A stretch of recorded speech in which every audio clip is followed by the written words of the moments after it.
Now on the morning show, we're continuing to look at the issue of parental alienation. We've been inundated from parents and grandparents who are experiencing this right now, and their stories are heartbreaking.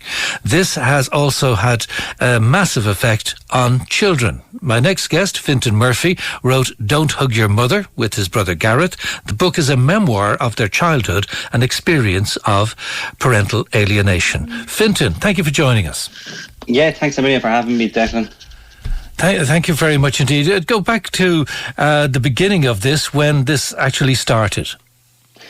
So it started, this was in the 80s when my parents, they began to fight.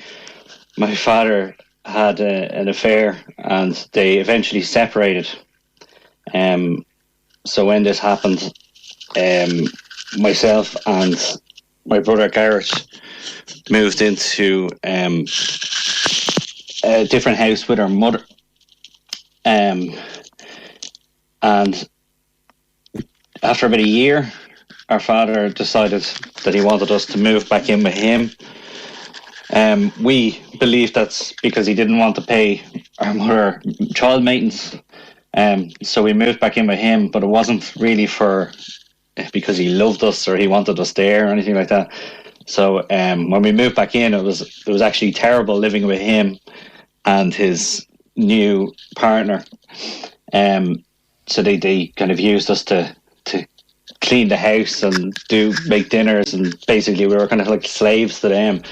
And at the same time, he didn't have to pay maintenance. What age was was Garrett? So Garrett was 10 at this stage when we moved back in. Sorry, the separation, Garrett was 10 and I was 8. So when we moved back in, I was about 9 and he was 11. So we had about a year with our mother.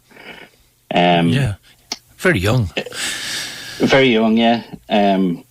It was within then about a year or two of that where we were still seeing our mother for visits and stuff like that. But bit by bit, they were kind of phased out to the extent that then when it hit 1992, where I was 11 and Gar was 13, we saw our mother then for the last time for what would be 16 years. Mm-hmm. And tell me, Fintan, were you happy with your mother? I mean, obviously you'd been unhappy with the split and probably all the acrimony that had gone before it in the house, etc. But when you moved in with your mother, were both of you happy there? Oh yeah, extremely. I was extremely happy. I wasn't that upset about the separation. I didn't really feel like I got on very well with my father before that. And I was kind of delighted to be just moving into a house with just my mother. And when I was living with her, we were supposed to have these stayovers with our father or whatever like that. And sometimes he just wouldn't show up to pick me up or stuff like that. And I was always delighted if that happened. I preferred to just stay with my mother. So, of course, when it did happen that we were to move back in with our father full time, like that was devastating for me. I knew that it spelled kind of bad times ahead. Yeah. Do you think you were used as pawns or something in their dispute? Absolutely. Yeah. I mean, by my father, we were used as pawns. I mean, I don't think he'd even argue with that himself. You know, it was literally, he's a very selfish person, obviously. And he does whatever seems the best to him, whatever gets the best result for him. Money is a big driver in his world. So, paying our mother maintenance, as I said, was a real, like, every week there'd be arguments about that. It turned out then that if he took us back, he didn't have to pay the maintenance anymore. So he took us back and then, as he said, phased our mother out of it altogether. And now some of the things that come to mind when I talk about it is, that it's still going on today. The reason we wrote the book and wanted to speak out about it and stuff like that is because parents kind of have a hard time trying to speak out about it with the way the law is. So we were in a kind of unique position to be able to speak out as well as the children in it, and through the eyes of the children, because I think sometimes people have a perception when they see parents separated and one parent not seeing the children. They have this perception that there's something wrong with that parent and they probably deserve it.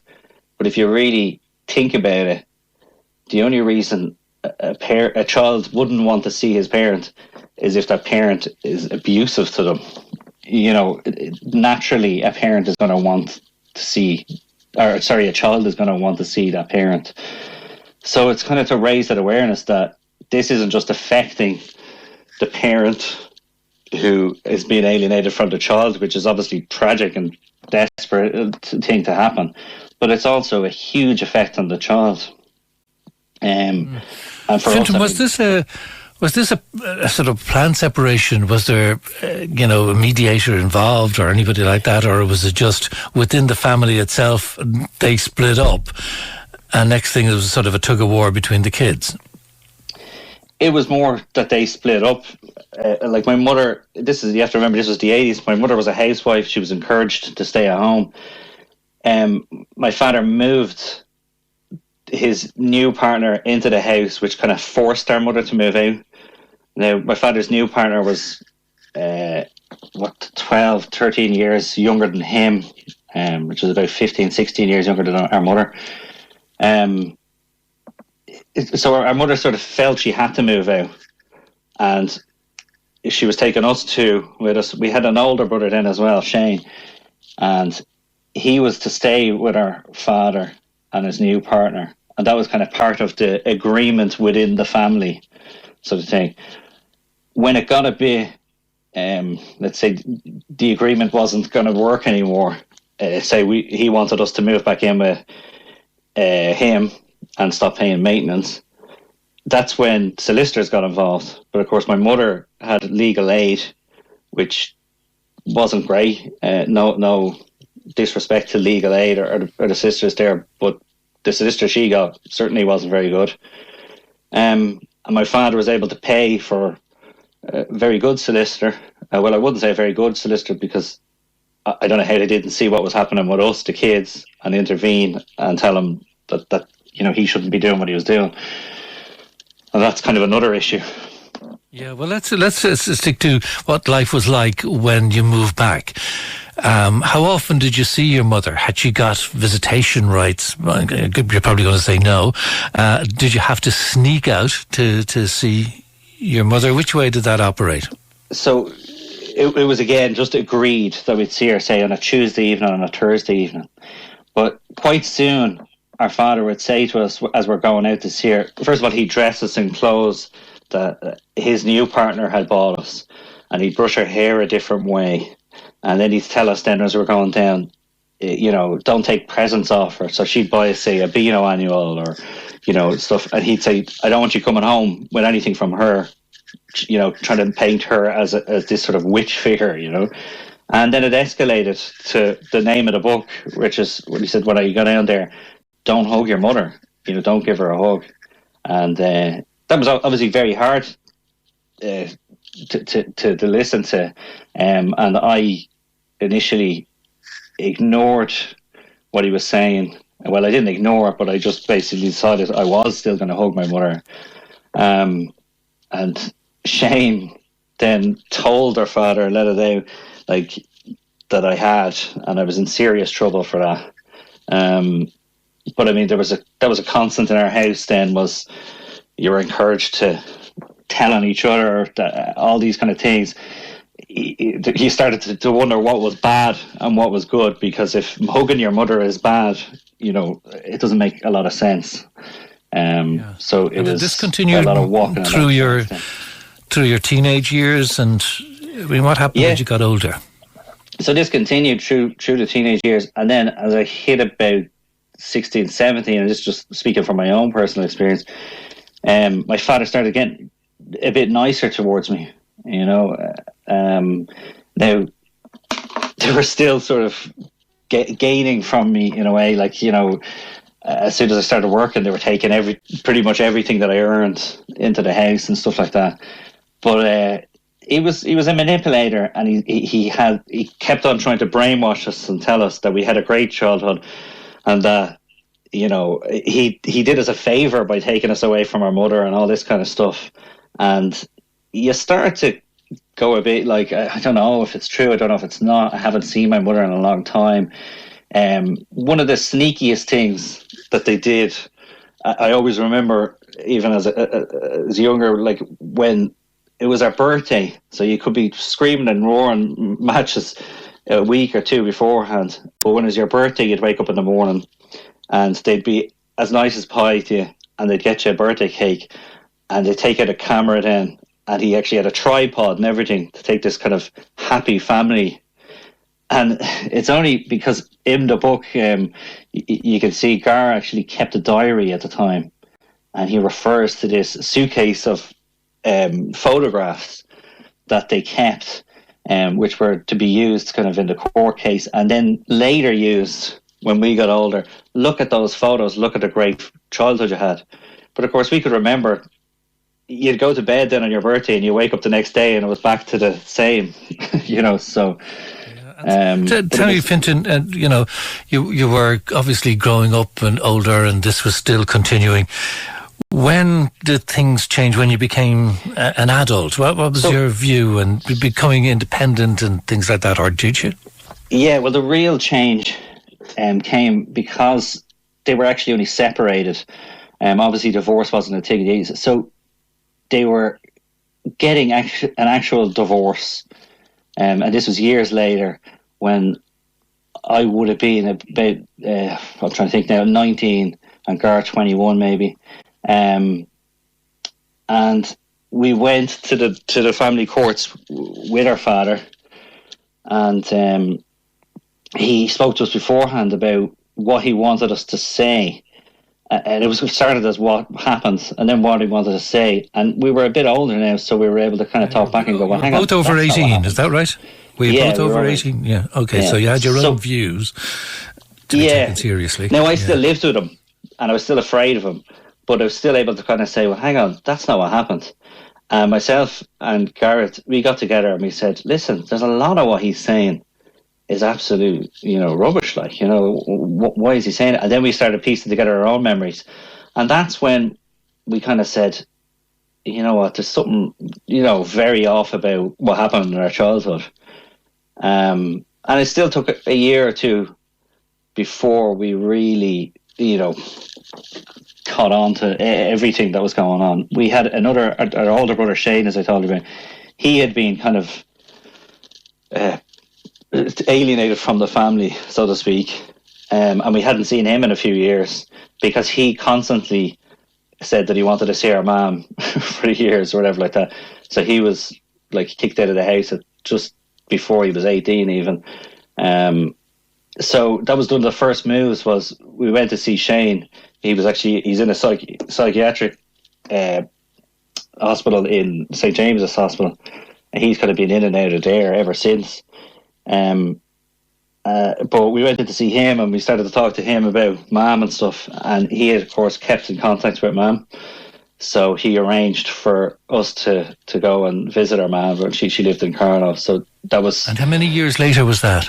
So it was, I think it was 18 years later. 18. Yeah, what age were you then? So, what was it, 28? Yeah. Yeah, all those years. But listen, these things, broken homes and experiences like this, they leave a mark, as you live your life yourself, and you can have flashbacks to them, whether you can view them and put them away, or sometimes they might get you down or something. How's it been?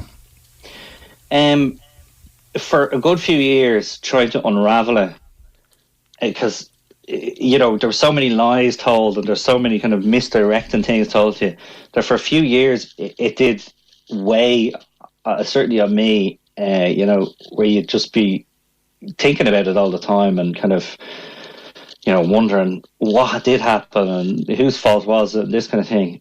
The best thing that happened for me and Gar was then when we sat down and we said, let's write this book, because we unravelled the web, so to speak, and it was a very cathartic exercise. So by the time we finished the book, we knew exactly what had happened. We dealt in facts then. We went chronologically, and it became very obvious to us, what had happened.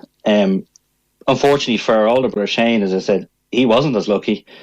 As I said, he was kicked out of the house when he was 17, and then he ended up having his first breakdown actually on our father's partner's birthday, where he was down in Carlow with our mum.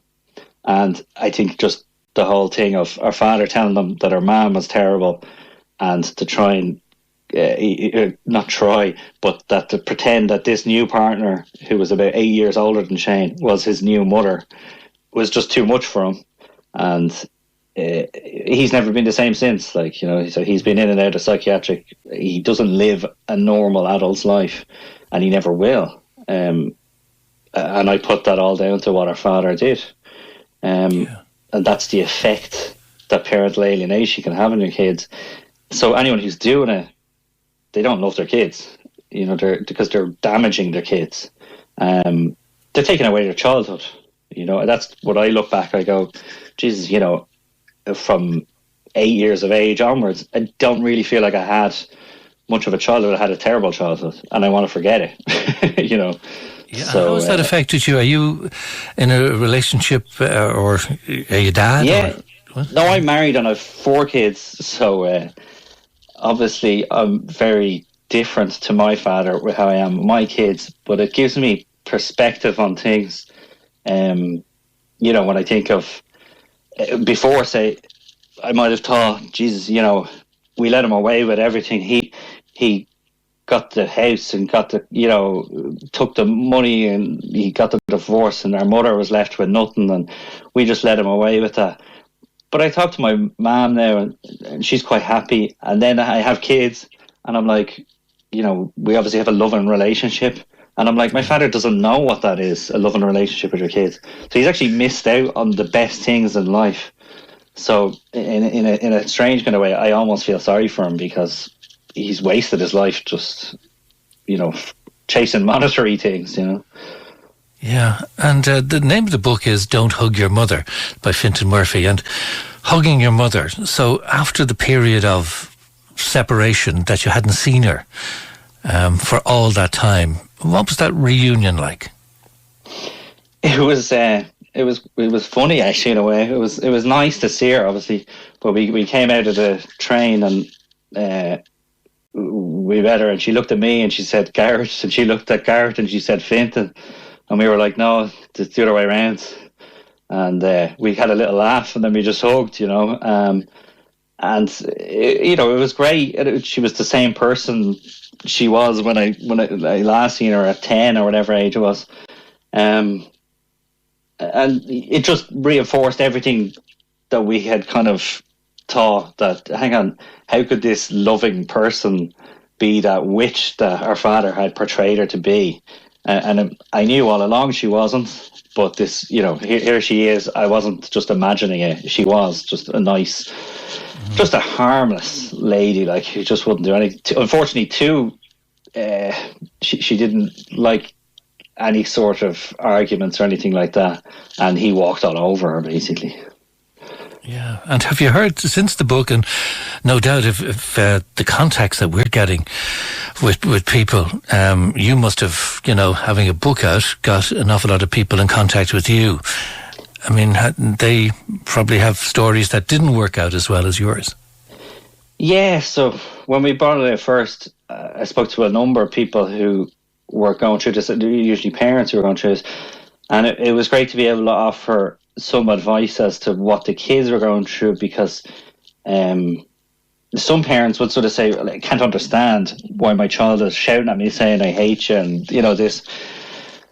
And when that child has to go back and live with the alienated parent who might beat them or might just be really abusive to them, that child might see no option but to say I hate you, because they know that they're going back to a beating if they don't,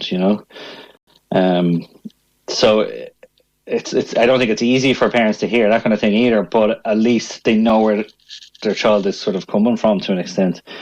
I mean, look, brainwashing children, it's it's the lowest thing you can do, really, isn't it?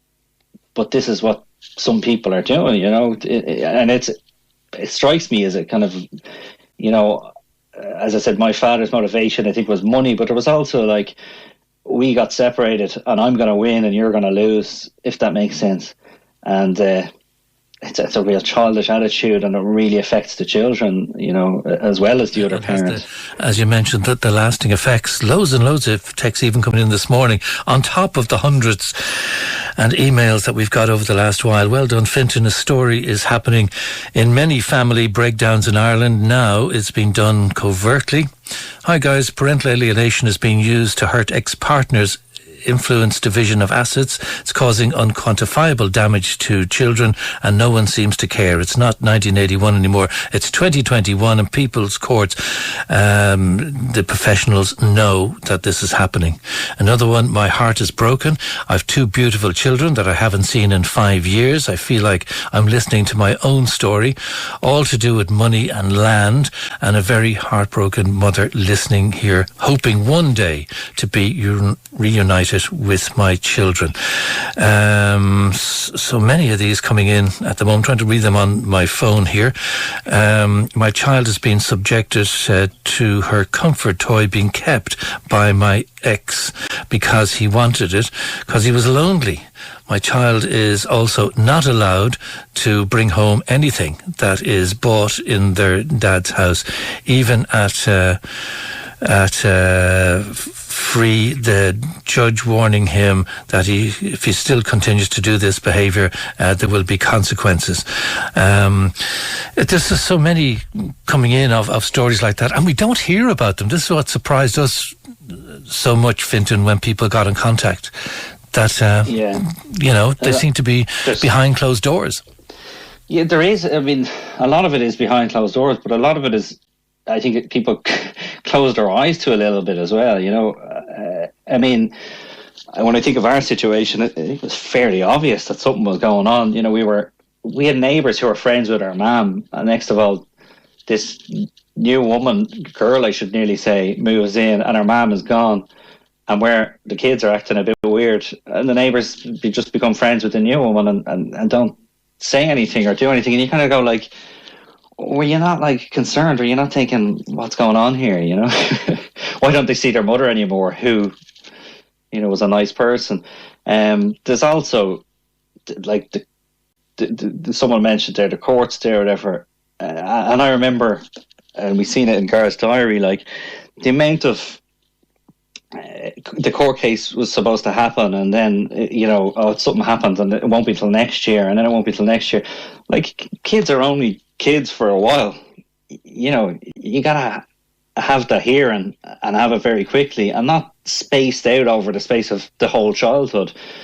By the time the kid is 20, you're finally getting a decision or something like that. That's no use, from the kid's perspective, or the parent, because they've missed out on seeing the child for all the time.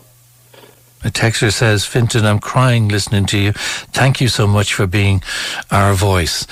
Fintan, I'd love to continue our conversation for the morning, really, because, the insight that you have in talking to us, never mind what's in the book, which is definitely one to read, to know about the situation, but the story and honesty that you've given us this morning is exceptional. So thank you for that, and hopefully you'll be free sometime. We can continue the conversation, especially as you've been such a great help to lots of other people.